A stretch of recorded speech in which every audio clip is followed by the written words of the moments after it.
Madame, monsieur, bonjour et bienvenue dans notre podcast à nous deux. Oui, évidemment, je suis pas seule sur ce plateau,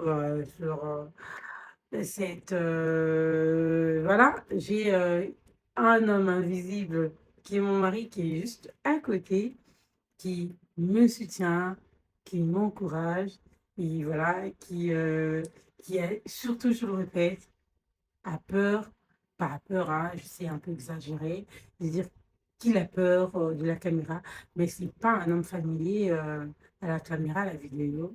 Et, sauf quand il s'agit de courir, comme je le dis, de faire la randonnée, là, vous voyez, ses expertises, là aussi, c'est pas pour parler, mais juste pour des vidéos. Alors aujourd'hui, j'étais en train de dire, on va prendre un sujet délicat, délicat. Dans nos relations, on va parler des relations à distance. Maman Nangaye. Les relations à distance, ouh, là je parle un peu de mon expérience, hein. Oui, je vais parler de moi. Parce qu'il s'agit de relations où beaucoup ne croient pas. Certains y croient, hein.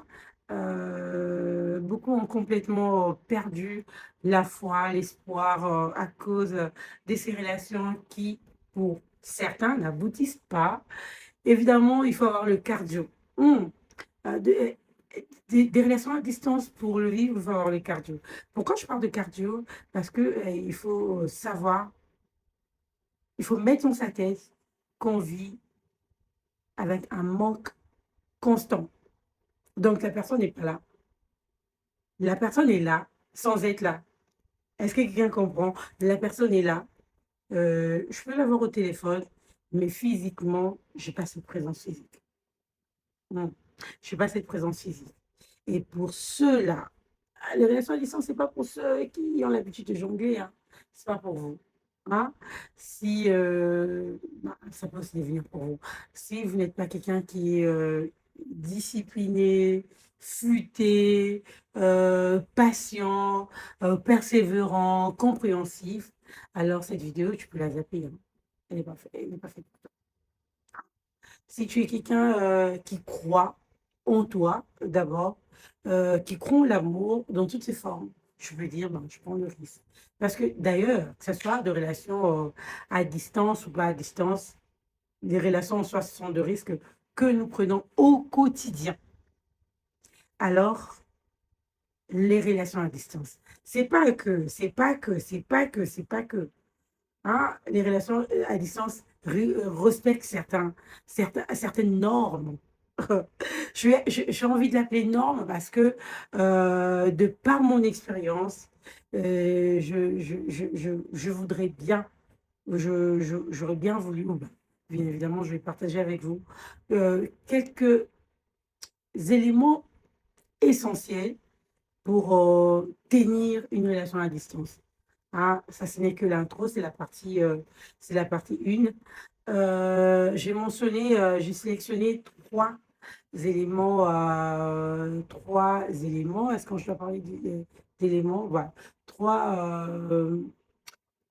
trois réalités, trois éléments essentiels pour, pour faire évoluer encore, pour croître dans sa relation à distance ou encore pour amener sa relation à distance à devenir une relation réelle ou encore à aboutir. Oui, les relations, vous savez, ça peut aboutir à un mariage et puis les gens se séparent. Ça existe. Mais les trois éléments que je vais mentionner aujourd'hui, c'est vraiment qui pourraient aider de femmes qui sont en couple à distance, de femmes qui vivent ici ou des hommes qui vivent ici, qui ont leur relation au pays. Et voilà. Donc, déjà, il faut savoir que toutes les relations, de manière générale, reposent sur la confiance. La base, c'est la confiance, pas autre chose. Et alors, la confiance, c'est pas vraiment un élément que je vais mentionner dans la procédure pour perdurer une relation à distance ou pour amener à ce que sa relation devienne réelle ou quoi. Bon, parce que c'est déjà une relation réelle. Je mentionnais trois éléments essentiels. Encore, je pourrais ajouter un quatrième élément qui est aussi primordial que beaucoup de gens négligent dans les relations à distance. Je vais peut-être pas respecter, l'ordre, mais comprenez que je vais l'aborder comme ça. Le premier élément, c'est la générosité, le partage. Madame, monsieur, cher amoureux, chère amoureuse, si vous n'êtes pas quelqu'un qui partage, si vous ne connaissez pas la générosité, en tout cas, si vous êtes quelqu'un qui attend que l'on fasse pour lui, pour elle, dans une relation à distance, ça ne marche pas. Peu importe l'amour, peu importe ce que vous pouvez trouver comme élément en commun, cette relation est appelée à mourir. Hein? Je sais que j'exagère, mais c'est en fait ça. C'est ça la vérité, qu'on se le dise. Hein? C'est ça la vérité. Le premier élément, alors, les relations à distance, c'est vraiment à ne pas confondre avec des appels simplement. C'est juste, on s'appelle à tout moment, voilà. Non. Alors, je suis en train de dire, le premier élément que je mentionnais, c'est une chose essentielle pour maintenir sa relation à distance, c'est le partage ou la générosité. C'est ces attentions répétées, ces petits gestes parfois anodins qui montrent qu'une personne tient à nous, ces gestes qui peuvent, ces petits cadeaux que l'on peut considérer comme pas, pas trop dépensifs ou encore expansifs, excusez-moi. Voilà, ça peut paraître vraiment simple, de petits cadeaux, voilà et surtout c'est pas que, c'est l'autre qui donne, toi tu ne donnes pas parce que non, les relations à distance, ça ne fonctionne pas, une flèche aller sans retour, non. C'est vraiment cette flèche aller qui a sa flèche retour. Ça marche comme ça, parce que sinon on s'épuise. Beaucoup de relations à distance meurent, non pas parce qu'il n'y a pas d'amour, c'est parce qu'il y a quelque chose qui manque. Ce geste-là, ça manque et ça éteint complètement l'amour. Je vais vous raconter une petite histoire. Moi, comme je suis en train de dire depuis le début, c'est vraiment j'y étais, hein, j'y étais parce que, évidemment, mon mari, on a eu un long moment aussi à distance. Donc, bien avant, j'étais dans des relations à distance. Moi, j'ai mes raisons personnelles. Moi-même, je sais pourquoi est-ce que j'avais toujours aimé des relations à distance. Alors, ne me posez pas trop de questions sur ça, ok? On s'entend bien. Ok, c'est bon. Et du coup, une fois, je voulais offrir un petit cadeau à mon chéri à cette époque-là. Et je vois une proche à moi qui me dit: «Eh Myrte, un homme qui est loin comme ça, tu veux lui offrir quelque chose, hein? Et, et on n'investit pas quand on n'est pas marié à un homme.» Moi, je dis: «Eh, maman, maman, ça c'est mon langage d'amour. Si je ne le fais pas, je fais comment?» C'est même pas: «Oh non, tiens, ou quoi, un homme, si tu lui donnes», non. Moi, je suis en couple et bien évidemment, pour que je sois plus confortable, plus à l'aise, je dois offrir à mon partenaire. Je dois lui envoyer, une carte avec des écrits, avec mes propres écrits, en manuscrit régulièrement pour que je me sente être dans la relation. Je dois faire de petits gestes pour que je sache, en tout cas, c'est avec cet homme que je partage ma vie. Alors, cette personne qui était proche de moi, ah oui, moi vraiment d'ailleurs, moi, tu sais comment vous connaissez les femmes, non? D'ailleurs, moi j'ai, autant de temps avec mon homme, mais non, je peux pas l'offrir. Je dis: «Ma chérie, c'est toi qui n'offres pas, hein?» Moi, j'ai déjà débuté ma relation avec mon chéri. C'est d'abord: «Ah, je vais aller au Canada», l'acheter en France. «Je vais aller au Canada, mais le billet que je vais acheter en décembre, ça n'a pas été, comme, remboursé, vu que j'étais, jusque d'une intervention, tout ça, tout ça, tout ça.» Mon chéri m'a demandé: «Il te faut quoi?» Et je me suis dit: «Mmh». À l'époque, c'était encore, hein, tu vois un peu, j'ai dit: «Ça va, hein». La première étape est passée, je suis arrivée au Canada et un beau jour, il m'a posé la question. Un beau jour, on était en train d'échanger, je lui dis: «Ben, je dois faire, l'équivalence de mes diplômes, de la France. Je n'ai pas fini de parler. Mon gars m'a demandé, il te faut quoi? Je lui ai dit, il me dit, OK, d'accord. Est-ce que ça serait possible que je te le donne à- après autant de jours ou après tel moment parce que j'ai certaines choses sur ma table. Voilà. Je me suis dit, hey, maman Nangaï. Et voilà. Et avec tout ce que ces petites attentions-là, et moi j'ai décidé aussi de poser un pas. Pourquoi? Ça ne me dérange pas. Pourquoi on va me dire que tiens, il faut que ce soit l'homme qui me donne, il faut. Non. Les relations, déjà de manière générale, ne respectent pas cet ordre-là. Il n'y a que l'homme qui doit donner à la femme. Non, je n'ai jamais été d'accord avec cette façon de faire et je ne serai jamais d'accord. Donc, la règle, ou encore les règles de manière générale, ne sont pas, voilà, si tu peux être avec un milliardaire, je sais pas, tu peux rencontrer un millionnaire ou une femme milliardaire, mais si vous êtes dans une relation à distance, apprenez à partager, apprenez à mettre sa main dans la poche, à offrir. On ne vous demande pas de donner forcément de l'argent, on ne vous demande pas forcément de donner des cadeaux qui coûtent monstrueusement cher. Hein? Non, on vous demande juste de poser un geste. Et moi, parmi des éléments que je compte, que je vois, ou j'ai vu dans ma relation, je vu mon homme, dans la relation à distance, je vais lui faire me faire des anniversaires surprises, me surprendre le jour de ma graduation, m'envoyer de fleurs pour mon anniversaire, contacter mes amis. Ah, tu vois, ces relations-là, même si elle me dit que non, tiens, ton gars là, tout ça, tout ça, tout ça. Mais on était déjà, excusez-moi, sur cette base-là. La deuxième chose qui est également essentielle pour moi dans la relation, pour maintenir sa relation à distance. Donc, la deuxième chose comme essentielle pour moi, lorsqu'on est dans une relation à distance et qu'on veut maintenir sa relation à distance pour aller dans une autre étape, sont les activités en commun. Oh mon Dieu. Bizarrement, dans des relations à distance de manière générale, beaucoup voient les partages des nudes, les sextapes. Non, ma chérie. Non, ma chérie. Il n'y a pas que le sexe. Il n'y a pas que allô, bonjour, ça va, t'as mangé quoi? Il n'y a pas que ça. Hein? On peut faire mieux. Excusez-moi, c'est quoi avec mon couche? On peut faire mieux dans une relation à distance.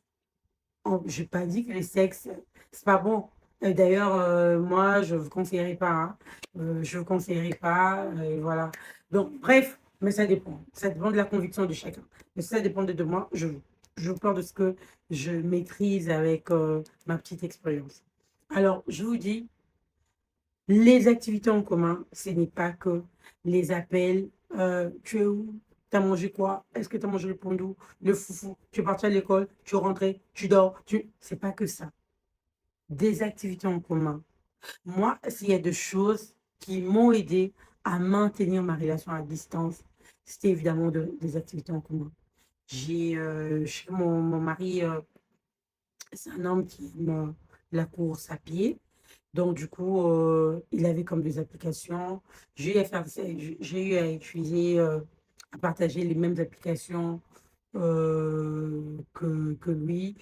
Donc, du coup, à faire la marche. Et lorsqu'il est connecté, ben, je peux voir. Parfois, quoi qu'à distance, on pouvait sortir ensemble, on fait une marche, on se balade, lui, il est de son côté, moi également ici, on communique, tout ça. On communique pas forcément par écrit, mais on se suit, on fait, ah, je fais l'activité, je fais 5 km, ah, moi je vais faire 10 km, et voilà, ça marchait bien. Et il y avait encore d'autres activités qu'on avait l'habitude de faire. C'était comme suivre un film ensemble. C'est-à-dire, on prend le téléphone, on pose un téléphone, on suit le film ensemble, il met un film chez lui et on regarde le film ensemble pendant 1 heure du temps. Si je prends la série au milieu, mon chéri me dit, mais tiens, c'était comme ça, c'était comme ça, comme ça. Voilà, voilà, voilà. Voilà. Et ça, anyway. Ça, c'est vraiment des activités qu'on avait l'habitude de faire. Une autre activité qu'on avait l'habitude de faire, c'était de cuisiner à distance ensemble. Mon chéri, c'est quelqu'un qui aime la cuisine. qui aime bien manger. Donc, moi également, j'aime ça. Donc, ces moments-là, c'est nos moments favoris. On se partage, on fait de nos petites choses ensemble comme ça. Et voilà, ça nous a aidés. D'autres choses qu'on avait l'habitude des activités en commun qu'on a eu à faire aussi, c'était la lecture et voilà, lui, il lit un, il prend un livre de son côté, il va faire sa lecture, moi également, je prends un livre de mon côté, je fais la lecture et puis on fait un résumé. Et à un moment donné, un certain moment, j'avais l'habitude de faire, de partager le résumé de nos ouvrages, en fait, qu'on lisait chacun de son côté. Ce sont également des activités qu'on aime. Et puis, je parle de nos activités ensemble qu'on a eu l'habitude de faire. Donc, il y a quelque chose que je vais ajouter dans les activités. Il y en a beaucoup, hein, il y en a plein. Vous n'êtes pas forcément obligé de faire ce que moi, je fais ou ce que nous, dans notre couple, on a eu à faire. Vous pouvez également créer le vôtre. On pouvait parler, s'envoyer des photos. Mais un jour, je me suis réveillée, je me dis, ben, j'ai créé un groupe WhatsApp pour nous deux, à nous deux. Donc, je crée un groupe WhatsApp, on se partage des choses et parfois de gros dossiers, certains documents, on se le partage là-bas. Donc, bref, il y avait pas mal d'activités qu'on avait l'habitude de faire à côté de nos appels, tout ça. Et on avait l'habitude de le faire. Et quelque chose aussi de très primordial pour moi, ben, je n'exige pas aux gens de le faire, pas forcément. Et je le dis encore, ça dépend de votre foi, de votre conviction. C'est aussi la prière. C'est la prière, parce que pour moi, c'est vraiment la base et c'est la fondation de toute relation. Et d'ailleurs, si vous êtes avec quelqu'un qui n'est pas sérieux ou encore qui n'envisage pas grand-chose, il y a des choses que la personne va forcément éviter. Donc, moi, le moment de prière, donc, on priait ensemble par moment. Et malgré le décalage, on avait l'habitude de faire un petit programme de jeûne, tout ça. Voilà, donc ça, c'est quelques activités. Je ne vais pas comme tout énumérer, mais les activités qu'on a eu à faire pendant tout au long de notre relation à distance, pendant que mon mari n'était pas encore ici avec nous. Et la troisième chose que je vais mentionner ici pour maintenir sa relation. Alors, la troisième chose essentielle pour moi, pour maintenir sa relation à distance, pour aller un peu plus, pour aller loin dans sa relation à distance, c'est la projection à deux, la projection de l'avenir. C'est la vision. Vous savez, on ne peut pas s'engager sans savoir où l'on va, dans quelle direction où l'on se dirige. Parce que une attente sans direction, parce que plutôt être dans une relation sans vision devient une attente. Et une attente sans direction devient une frustration et finit par nous épuiser, par nous fatiguer. Alors, moi, je te pose la question ce soir. Tu es dans une relation à distance. C'est quoi votre plan? Je ne parle pas de ces personnes qui jouent à l'hypocrisie, qui sont pour eux, pour être de quitter un point A pour un point B et puis se détacher. Non, je ne parle pas de vous. Je parle de personnes qui s'engagent, qui veulent aller quelque part, qui se disent on se projette pour ça, pour le mariage, on se projette pour aller à tel endroit, on se projette. Voilà. Je ne parle pas de ces Kosaleka, une amie qui, voilà, voilà. Non, je ne parle pas de vous, hein, vous zappez la vidéo. Alors ça, c'est vraiment un élément aussi essentiel comme les autres éléments. Je sais qu'il y a beaucoup d'éléments que je pourrais mentionner. Et voilà, peut-être la toute dernière chose, que je voudrais mentionner sur cette vidéo, c'est que la quatrième, hein, c'est pas la liste, elle est exhaustive, la liste elle est non exhaustive, mais je parle pas de, je pourrais pas citer tous les éléments. Il y en a tellement, tellement, tellement, tellement.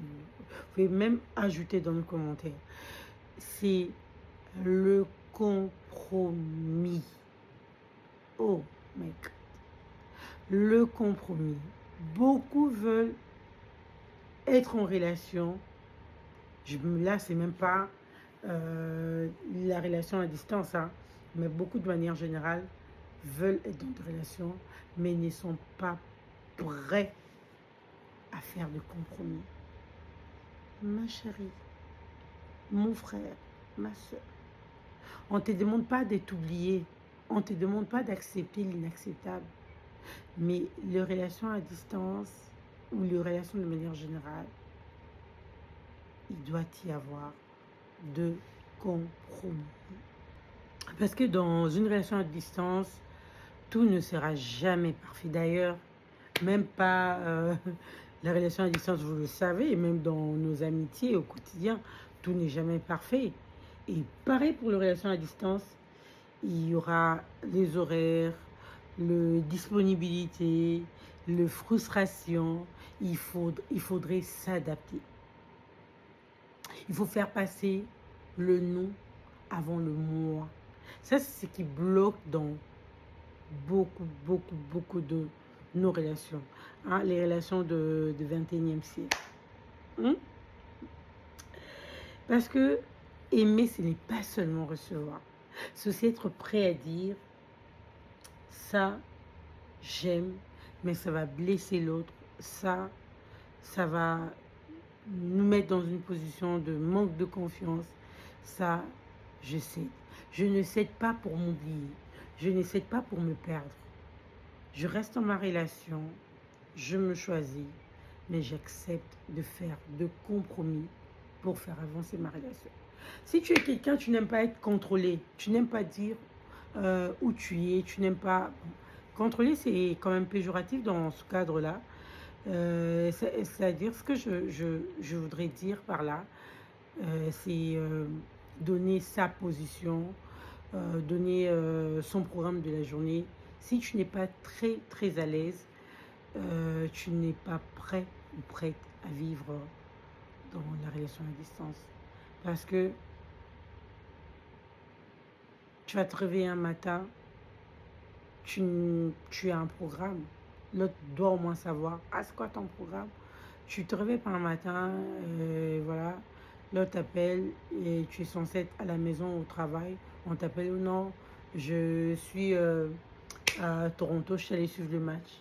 Ah, mais tu m'as pas informé, c'est la moindre chose. Ça s'appelle le respect de l'autre. C'est même pas un débat. C'est même pas un débat. C'est le respect de l'autre. C'est la considération qu'on a envers l'autre. Et c'est réciproque. Moi, je suis quelqu'un, parce que je parle de moi, de mon expérience, et j'aimais beaucoup des imprévus. J'ai même envie de dire que je ne suis pas très, très disciplinée dans mon horaire ou dans mes programmes. Donc, je faisais des choses à la va-vite comme d'habitude. J'avais l'habitude de faire comme bon me semble. Mais quand mon chéri est entré dans ma vie, je voyais qu'il m'informait de ce qu'il voulait faire, son programme de la journée. Ah, moi je disais, mais pourquoi il me dit tout ça? Et il avait l'habitude de dire, moi je ne disais rien. Parfois il me demandait, mais toi c'est quoi ton programme? Ah, moi, je sais pas pour moi un programme. Hein. Après il m'a appelé, tu es, ouais, non, j'étais allé voir à tel endroit là.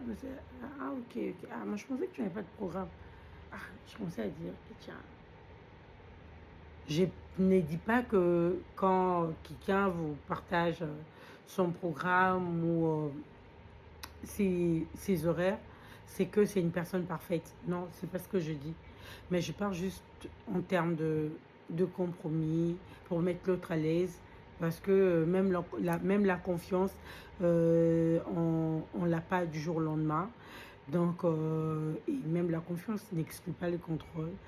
On vous demande juste d'apprendre à mettre le nous avant le moi. Cela va non seulement vous aider ou t'aider toi, mais ça va également vous aider à avancer dans votre relation. Ça va créer une routine que vous maîtrisez vous deux. Chacun sait ce que l'autre fait. Il n'y aura pas de surprise désagréable. Et même s'il peut y avoir 2 imprévus, mais ça ne serait pas de manière très régulière. C'est pas un imprévu à 9 heures, imprévu à 11 heures, imprévu à 14 heures, imprévu à 18 heures, imprévu à 20 heures, imprévu à 22 heures. Donc c'est comme ça que c'est comme quelque chose qui est entré en moi. Aujourd'hui, c'est quand même compliqué pour moi. Je dis pas que je fais tout ce que je fais, tous mes mouvements sont comme automatiquement communiqués. Où mon mari est au courant de tout non, c'est pas ce que je dis. Mais seulement je mentionne que et ce que je fais, en grande partie, il est au moins informé. Il est au moins informé, il connaît mon programme du travail, hein, juste comme ça. Il sait que quand j'ai une activité, un imprévu, je vais lui dire, ah mais tiens, j'ai telle activité, je vais y aller. Ou tel imprévu, même si je sais qu'il n'aime pas trop les imprévus, mais je m'arrange à ce que je lui en informe pour éviter de frustration, parce que c'est également des efforts qu'on fait chacun de son côté. Alors, c'est un peu ça, si on doit parler des relations à distance ou des éléments de choses essentielles à faire pour maintenir sa relation à distance. Et après, on se rend compte rapidement que qu'aimer à distance, ce n'est pas donné à tout le monde. Oui, ce n'est pas donné à tout le monde. Et ce n'est pas si compliqué que ça. Hein. Pour ceux qui disent, moi, relation à distance, non, non, non. En moi, vous avez vraiment... Parce que beaucoup de gens, quand on parle de la relation à distance, disent, ah, je ne vais pas faire le sexe. Donc, comme si tout s'est résumé autour du sexe. Comme si toutes les relations... Ah, ça, c'est encore un autre sujet. Je vais en parler peut-être dans de prochaines vidéos. Donc, les relations à distance, ce n'est peut-être pas fait pour tout le monde, mais ce n'est pas impossible pour tout le monde.